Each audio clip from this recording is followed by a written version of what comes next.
And that's when I realized I wasn't in the pool room anymore. I don't mean metaphorically, I mean physically, absolutely. I was somewhere else. There was no chlorine sting in the air, no slick of humidity on my skin. And that's when I realized I wasn't in the pool room anymore.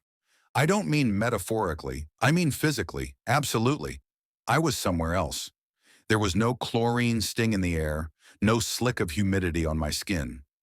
The warmth was gone.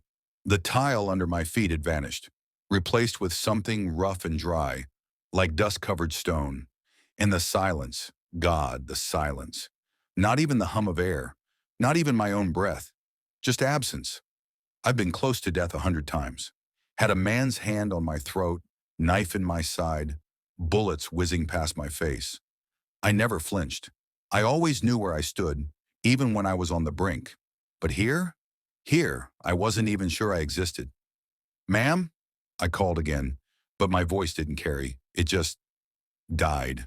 Not muffled, just gone. Like the air itself refused to let sound pass through it.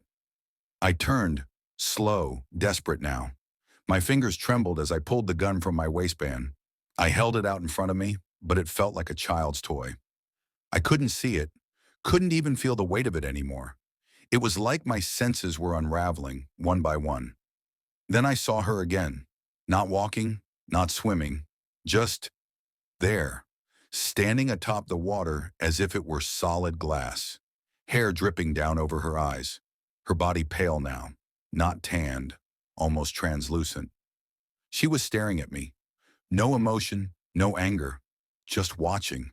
Her eyes gleamed like they had caught the last light of a dying star. I raised the gun. "Don't move!" She didn't. I pulled the trigger. Click. Again. Click. It wasn't jammed. It wasn't out of ammo. The gun was just gone, or I was. I couldn't tell anymore. She raised her hand, and in that moment I understood why they said don't let her in the water. The blackness around me cracked, not with light, but with a sound, a wet tearing sound, like the ripping of sinew from bone. Something old had awoken, and it wasn't her. She was just the herald, the lock, the gate. I felt it behind me before I turned. Something crawling, slithering, a shape that didn't make sense, a form I couldn't understand.